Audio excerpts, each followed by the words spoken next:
Hello दोस्तों, कैसे हो आप सब। Welcome back to job university. मैं हूं Prakash. Bureau of Indian standards में अलग अलग पोस्ट में बहुत सारी वैकेंसी निकली हुई है। कुछ पोस्ट ऐसी है जिसमें इन्होंने रिक्वायरमेंट में यानी कि एलिजिबिलिटी क्राइटेरिया में रखा है कि आपके पास NSQF लेवल के सर्टिफिकेट होनी चाहिए, और लेवल अलग अलग है। किसी में लेवल 5 मांगा गया है, किसी में NSQF लेवल 6 मांगा गया है। NSQF का मतलब होता है नेशनल स्किल्स क्वालिफिकेशन फ्रेमवर्क। इसमें टोटल 10 लेवल्स होते हैं। जो डिफरेंट कंप्यूटर के कोर्सेज होते हैं उन्हें अलग अलग लेवल में डिवाइड किया जाता है। तो सबसे पहले मैं आपको बताता हूं कि कौन सी सर्टिफिकेट का क्या लेवल होता है, NSQF लेवल क्या होता है। CCC सर्टिफिकेट का NSQF लेवल 3 होता है। Then diploma in computer applications and advance diploma in computer applications, इन दोनों का NSQF लेवल 4 है। अगर आपके पास O लेवल की सर्टिफिकेशन है तो O लेवल सर्टिफिकेट का NSQF लेवल 5 है। A लेवल सर्टिफिकेट का NSQF लेवल 6 है।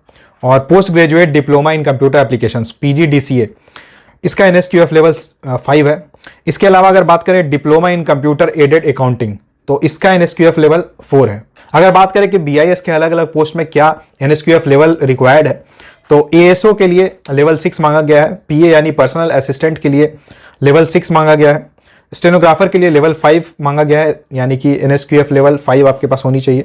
और सीनियर सेक्रेटरीट असिस्टेंट के लिए कोई NSQF लेवल की रिक्वायरमेंट नहीं है, यानी कि अगर आपके पास कोई कंप्यूटर सर्टिफिकेट नहीं है तो भी आप सीनियर सेक्रेटरीट असिस्टेंट के पोस्ट में अप्लाई कर सकते हो। बहुत सारे कैंडिडेट्स का ये भी सवाल है कि अगर अब मैंने जैसे बीटेक किया हुआ है कंप्यूटर में, या फिर IT वगैरह में, या फिर MCA किया हुआ है, BC किया हुआ है, यानी कि कंप्यूटर से रिलेटेड अगर मेरे पास डिग्री किया हुआ है, तो क्या मुझे NSQF लेवल की सर्टिफिकेशन रिक्वायर्ड होगी।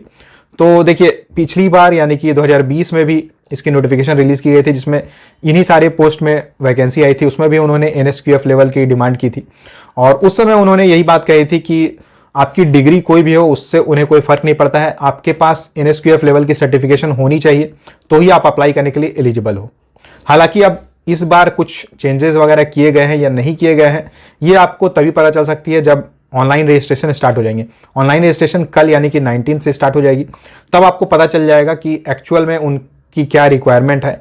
इसके रिगार्डिंग मैं आपको अपडेट दे दूंगा अगर कुछ चेंजेस वगैरह होते हैं। लेकिन अभी के लिए आप मान के चलो कि अगर आपने सिंपल ग्रेजुएशन किया हुआ है और आपके पास कोई एक्स्ट्रा कंप्यूटर की सर्टिफिकेट वगैरह नहीं है, तो आप केवल सीनियर सेक्रेटरीट असिस्टेंट के पोस्ट में अप्लाई कर सकते हो।